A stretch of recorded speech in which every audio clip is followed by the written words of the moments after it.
Hello, hello, and welcome back, all of you beautiful women. This is the She Mind. This is a podcast where we talk everything women, focusing on entrepreneurs and looking at their business strategies, their health strategies, and their wellness strategies.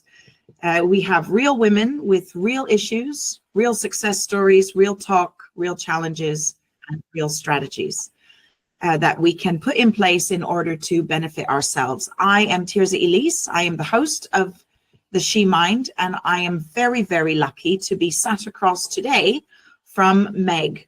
Meg has been one of the most supportive community members of She Exclusive over the last year, and she has so much to offer us, and I cannot wait to introduce her to you all and have this conversation. Today, our focus is business, and we are thinking about the entrepreneur role of marketing. Meg is a marketing expert and wears multiple hats, so I will hand over to her in a moment. But firstly, welcome, Meg, and thank you for joining us. Thank you. I'm very excited to be here today with you. Yay! I wouldn't say I'm a marketing expert. I do a lot of things that are connected to marketing, but I like, to be honest, if there's one thing that I don't like, business related, it's marketing. You and me both. I'm very excited to be here and talking about this, and a topic that's very, very dear to me, which is all related to branding, because that's what I do mostly. But I don't do the design. It's more like the communication.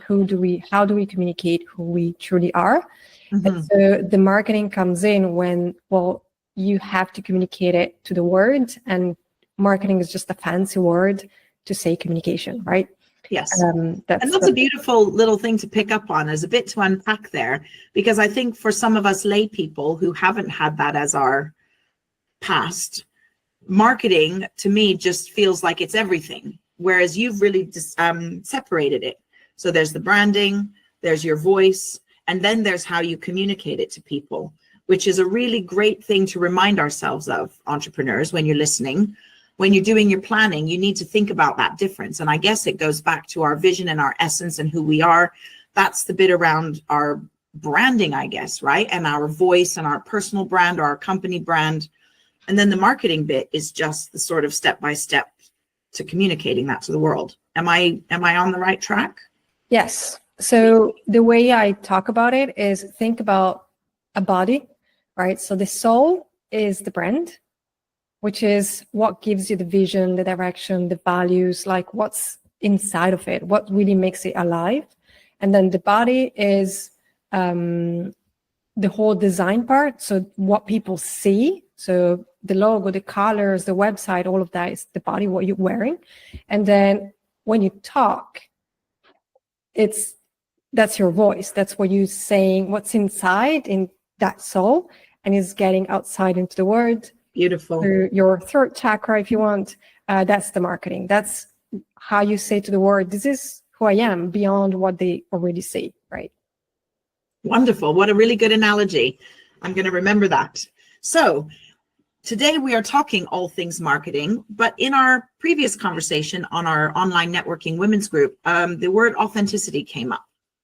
And to being authentic as an entrepreneur, being authentic as an entrepreneur is so important, especially when you connect it to then your voice and your marketing, which is really what you've outlined. And you said to me, well, I would like to talk for a half an hour on authenticity in marketing. So here we are, and I'm so excited, to learn and to share my experiences over the last 2 years. And I know it's going to be beneficial for everyone.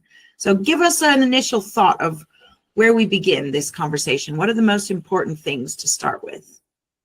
So first of all, I think we have to define what authenticity means for all of us, because a lot of times a lot of people say it, but then they think they are authentic. But the truth is, there is so much noise out there telling you what to do and how to do things. Market like this, do content there, Facebook, Instagram, whatever. Yeah. So we often think about what we talk about, as something that's authentic, but we don't think about how we talk about it. And that's where actual authenticity comes in, because if you do things the way you're told to do them, that's not authentic. That's just you following rules that someone, we don't even know who, right, gave to you. Mm-hmm. But the way you express your soul, the way you communicate, the way you are and who you are is different for everyone.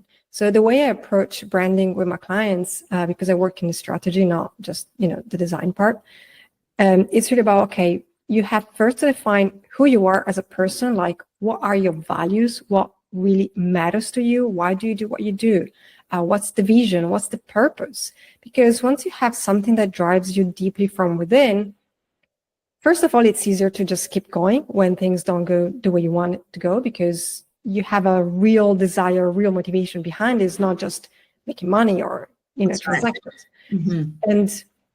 And then it's okay. The next question is, for me, everything that relates to creating a brand is about being your true self and self-expression, which means be who you are and convey in a creative way. And creativity just means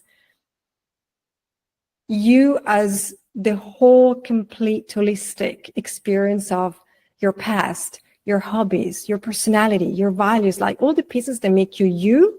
When you connect them and you express them, that's creativity, because no one can do what you do the way you do it, speak about it the way you do it, show up the way you do it. So that's, the really unique point, differentiation, if you want, in branding. So when you do that, it doesn't matter if you're supposed to be on Facebook, supposed to be on Instagram, because maybe that's not what you want to do. That doesn't work for you. There are millions ways to communicate your work and who you are and find the right people for you. And so I think being authentic is, first of all, deciding what it is like for you to be authentic, who you are, and then how you want to convey it. Not just what, but also how. As you were talking, I was referring back to a course that I've put up online, and I have a little handbook or a little worksheet around identifying your value and your purpose and your mission. So listeners, you'll find that attached under here, because whether you're thinking about your branding, whether you're thinking about what your business is actually going to be, whether you're at the business planning stage, all of those require you to know exactly who you are and exactly what you're trying to, quote unquote, communicate to the world. And if it is all about just making money, then you need to put that down, right? Because that removes other noise. This is just about making money, and that's not a bad value, but that needs to be very clear. But you can't sort of shroud, at least you can't shroud a sort of external value that maybe you think the world is going to be attracted to around the inside of, oh, I'm just here to only make money, because it comes across not authentic, right? Yeah, I think it's just be honest with yourself. Like when I work with my clients, I tell them branding is an inner journey. Yeah. It's not an external journey. Like everybody thinks, oh, it's colors and logos. No, branding is first an inner journey. Yes. Once you've done that, then you can put it out there. Yes. But it's really about defining what really matters to you. And that's why I use archetypes, which is not brand archetypes. It's a lot more deeper than that.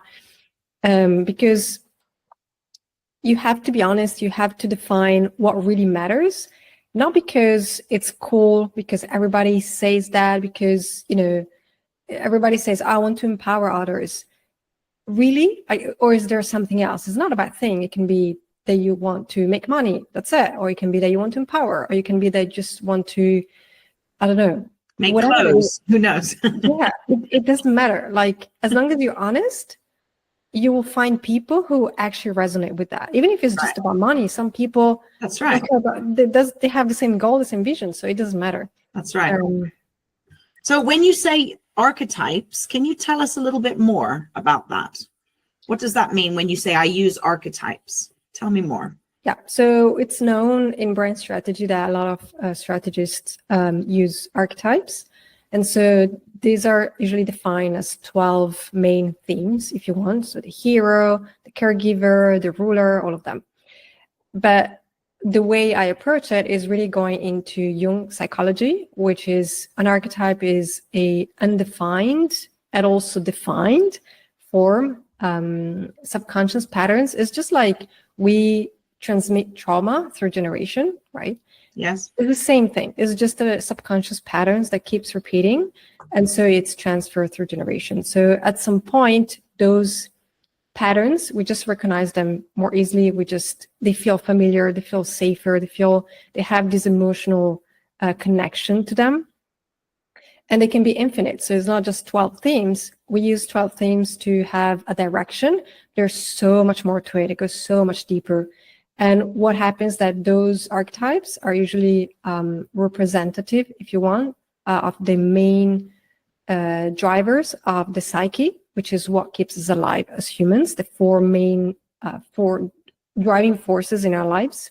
And so once you really understand the values and you can understand those forces, you understand why you do what you do at a very deep level. Mm-hmm. And that helps you, it gives you direction in, okay, how I'm going to do it. Because if what really matters to you, you discover is creating a community, because it's all about equity and equality and justice and all of that, you're going to do certain things in your business that someone else is not going to do. For me, it's all about self-expression. So yes, I care about community, but my goal is for people to be who they truly are and express it. So the way I'm going to express myself, the type of offers, the type of work that I'm doing is different than someone whose priority is community and equality and all of that. Sure.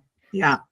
So important. So just to give the listeners a little bit of extra landing gear on this and deeper understanding, let's use me as an example. So let's take my business. So I am a consultant for mindset change and the neuroscience of helping people understand the neuroscience of how they're motivated to make big changes in their life. My intrinsic motivation is helping people to not feel stuck or to feel frustrated in their existing space, whether it's personal or as an employee or as a student. So I go beyond that and I say, okay, the student is the teacher. So let's see how the teacher can understand the student and their needs, or let's see how the boss of this employee can understand why he feels stuck or demotivated. And I use the neuroscience of how the brain is motivated and all of that, the facts around that, to empower people to understand that so that we can move away from being stuck and into being more fluid in ourselves. So that's my essence. But ultimately, what I love to do is to help people to feel that stage of liberation, that stage of, real growth. I am in my flow now. So in communicating that, I guess if I say, okay, I'm a trainer or I'm a consultant, it's not that I should be saying, it's more the essence of what I've just said that I should be communicating more. Is that right? So in helping people to think about really identifying that fully, where would you lead me down the road in identifying that more clearly for myself? So it's a bit more complex than, just, okay, this is how you do it. It's really going deeper into why do you even care, right? So saying, I want to help people get unstuck is, okay, what is behind that? So we really have to dig very, very deep, which is challenging. That's why I say it's an inner journey. And the way you embody your archetype in this case, in every case, it's the way you convey through everything that you do, your whole presence. So, for example, if you say, yes, you want to get people unstuck, but why, right? So for you might be freedom, so they can have the freedom to be who they are, find their inner peace, inner paradise, whatever. And then we go deeper into that and we discover that your main archetype is the innocent, for example. And so the innocent is all about finding your own paradise. So you do what you do, not because it's not about the others that you want to belong where others are. You want to create a community. It's about you just find your own paradise. Just be happy with your life and what you do. Right.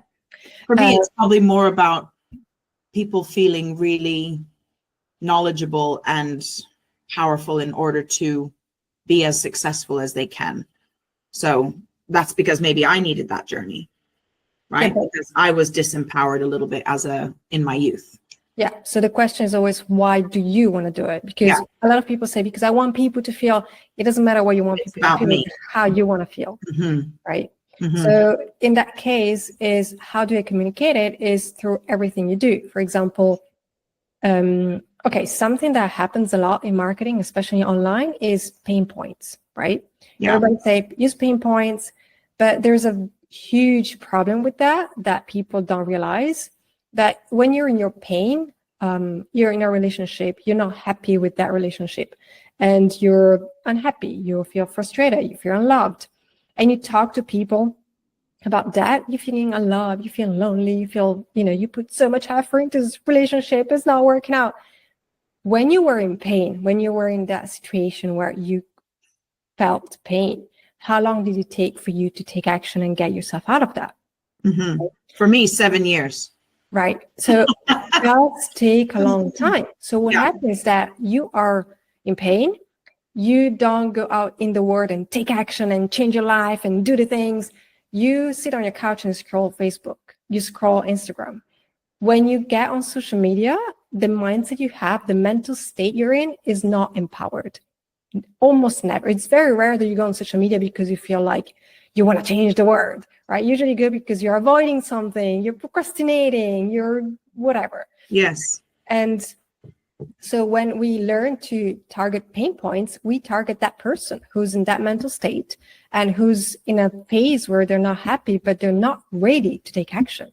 So if your brand is about empowering people and you talk to these people, nothing's going to happen because you're talking to the wrong people and you're making them feel a way that is not empowering at all because they're not even ready to be empowered, right? So the communication needs to reflect what we want people to feel based on what we value. So if you say, I want to empower people, then who's the empowered person? Is the person who's already breaking up with the boyfriend, who say, enough, I'm done, we're breaking up, right? So you want to catch them at that moment, the catalyst moment where they're taking power, they're taking action. And then you have these choices, right? And say, oh, now you broke up, you're lonely, you feel sad, pain points. You can choose to go with that because maybe that's how they feel. But if you want to empower them, you will go and say to them, oh, now you broke up. Now it's your time to be free. That's your time to be happy. That's empowered. That's the communication you want to have. So, and that's how you communicate that archetype. That's how you communicate the values. Because if for me, values are something that I do in my business, what matters to me is that people express who they are and they're happy and they have fun in their business, right? That's my thing. So all my brand is about creative, whimsical stories. All my posts are about having fun. And I do have fun. I tell silly stories sometimes. I take silly pictures. It's wonderful. I love your posts. But it's beautiful. And I was going to talk about stories because stories are really important. And also the story of success and the story of power, or even the evidence of the next step, and you're appealing to the people who are already ready, I think it would spur me on to want to be in that tribe. So you might help people move out of their stuck a little quicker rather than talking always about the pain point or the stuck. So yes. The story of brilliance, or the story of the next possible unknown. And it goes back into the neuroscience of our space of possibility, right? Yes.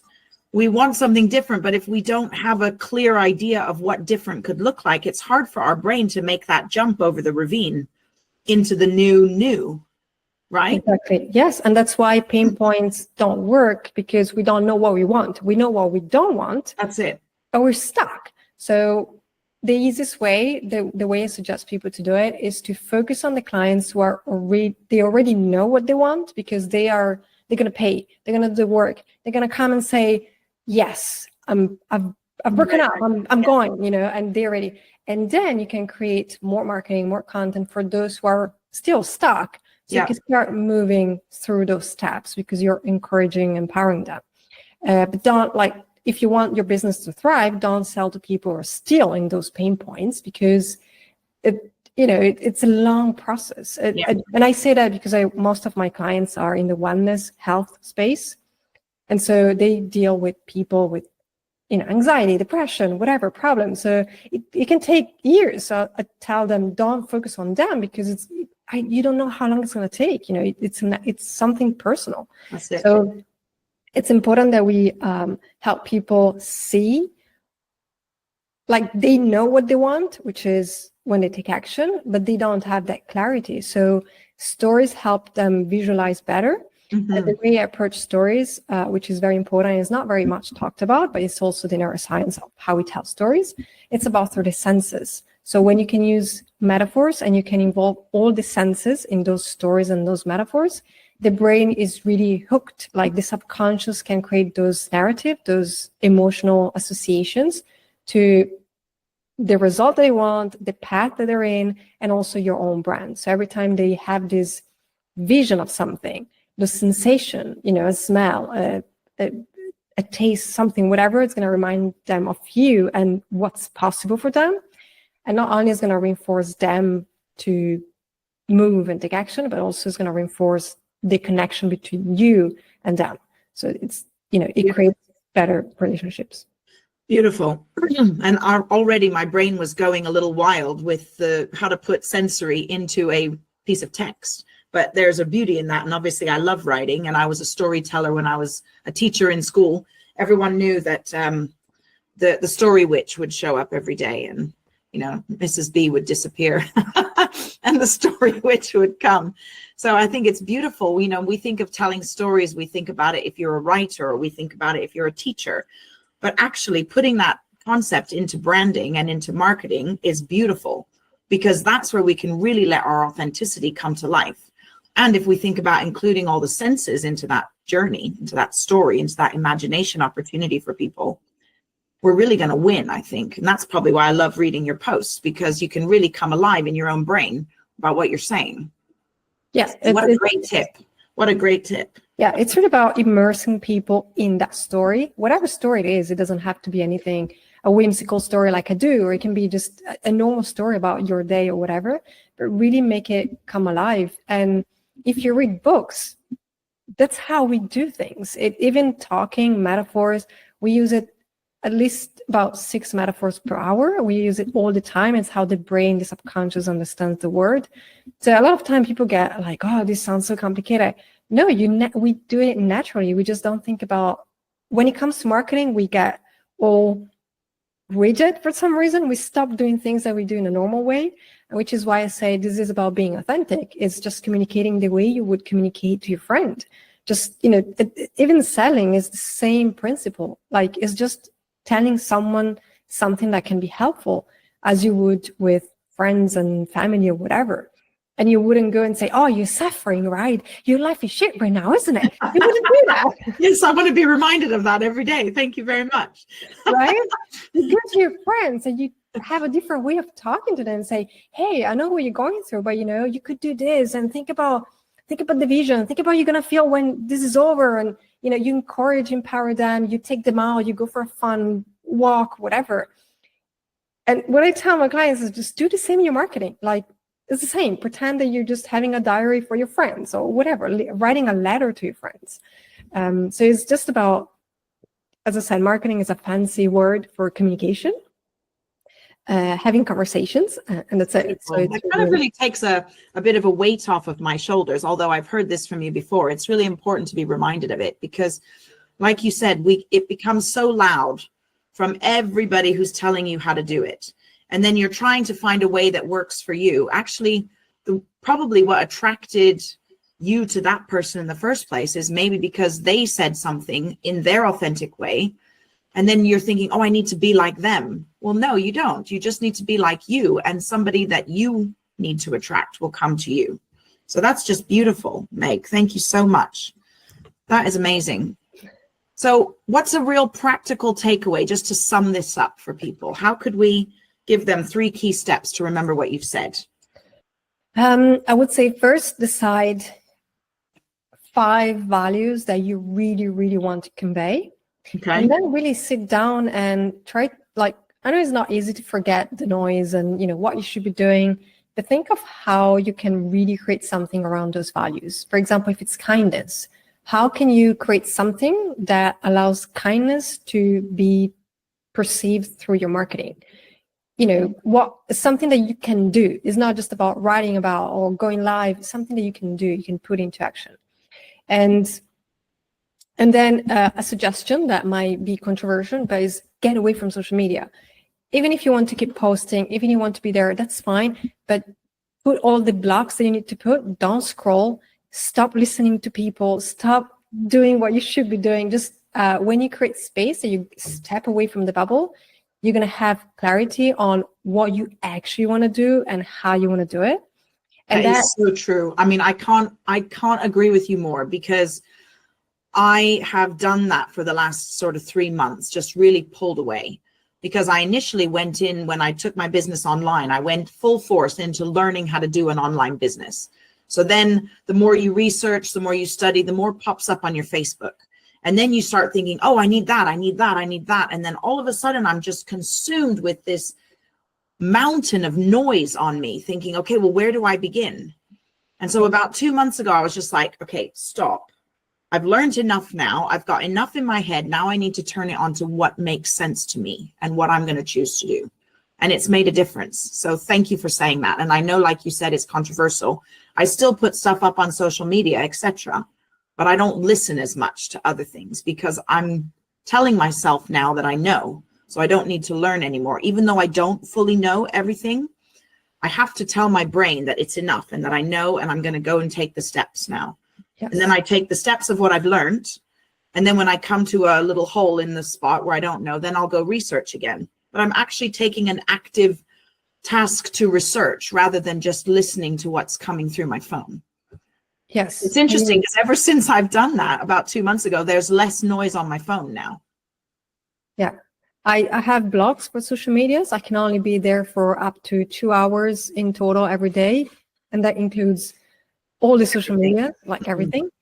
And I feel so much better. And also I've decided to grow my business away from social media. So it's getting a bit harder when people ask my contacts, because I'm on LinkedIn, but you know, that's actually what I'm pretty much using, but I'm not, you know, really there. But I feel like I have my life back, and I keep talking about it. And I tell people around me, you know, online, there is a whole world on the internet. Why do we limit to social media when it's so noisy and it's so hard to be visible? It's not designed for us to be visible. It's designed for us to scroll, not to do anything else. Yes. So there is so much they can do. And when we stop scrolling and we take time for ourselves, we really can, you know, ground and focus on what we value, what we want to do, how we want to do it. And it's so much easier than to take action and move forward, and also believe that it's going to happen, because when you're so bombarded with that noise, it becomes pretty hard. So I always tell people, step away for a month, 2 months, whatever. It doesn't mean that you have to stop using it or learn about it. It's fine, but take the time to listen to your own inner voice, because that's what matters. Amazing. So important. And if you want an online business, or you're aiming for that to, you know, as far as growth, but you're not visible on social media, what is the practical step in doing that? Just keep your website up, link it with YouTube. What are you thinking? Like what's your, or just choose one platform and stick to that? There's so many ways. Like it depends on who you're helping and what your business is about. For example, for me, I'm going through bigger brands. And so it means doing PR. So there are many ways to do PR depending on what type of companies you target. I'm doing a lot of in-person social events, because I also have a local business, which is the photography.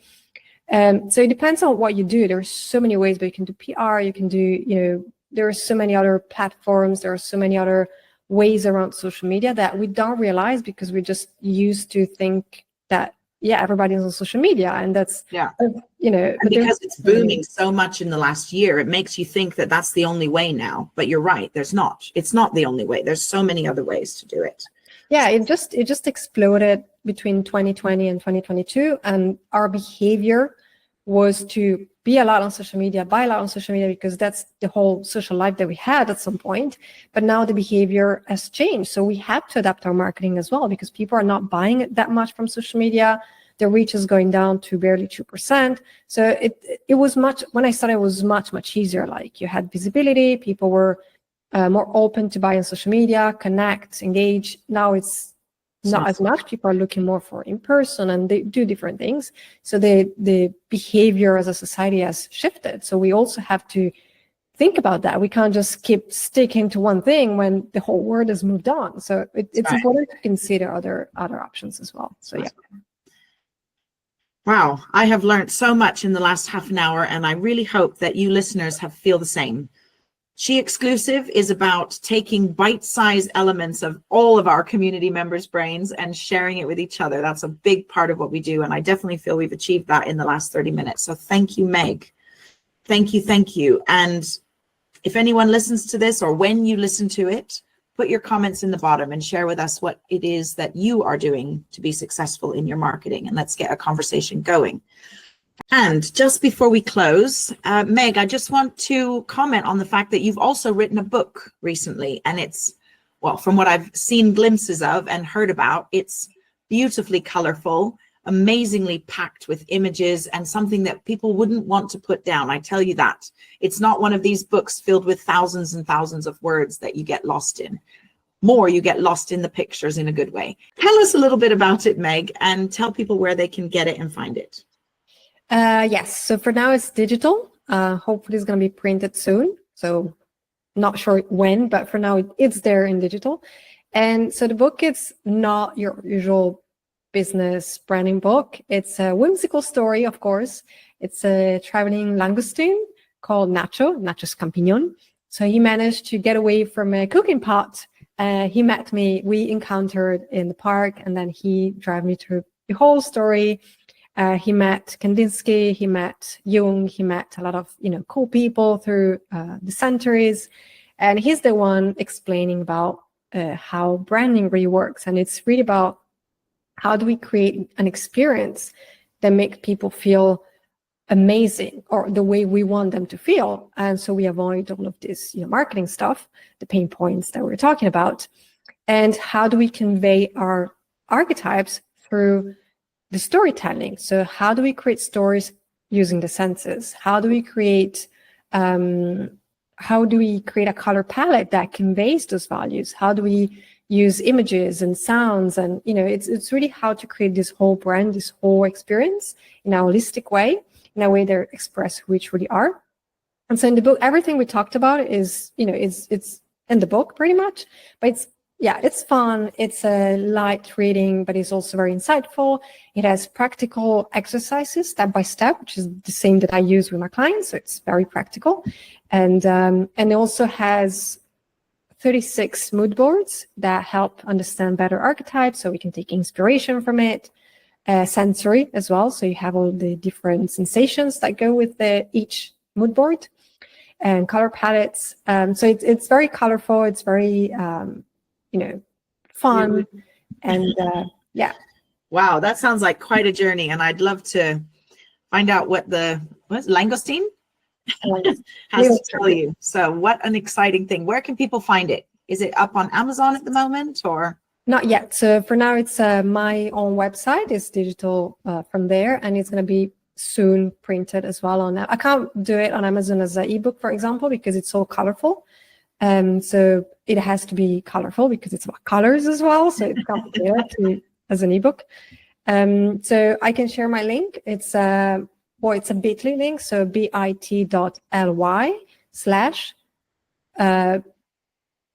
how you say cap, the big letter, capital letter. Yeah, capital B as brand, but with capital B. Score magic with capital M. Amazing. Well, the link will be in the bio, people. So just scroll down and you'll find Meg's website and her LinkedIn handle and other ways that you can get in touch with her, maybe an email or something. So contact Meg, get this brilliance into your business, because it's going to continue to change the way you look at marketing and the way that you communicate your values and who you are to others and to the world. So thank you, Meg. That was brilliant. If you want to be the next guest on our podcast, please send me a message at info@she-exclusive.com. The email will be linked to the bio. I would love to have you as our next expert. Again, you can scroll the other links and join our community, visit our website, take part in our online or in-person events. And I really look forward to continuing to grow with you. This is Tirza Elise signing out, and Meg, we are saying goodbye. Thank you so much for your time, and I look forward to the next conversation, and I'll see you in Valencia very soon. Yes. Thank you very, very much, and have a wonderful day, ladies. And in case no one has told you today, you are beautiful. You're amazing. Thank you.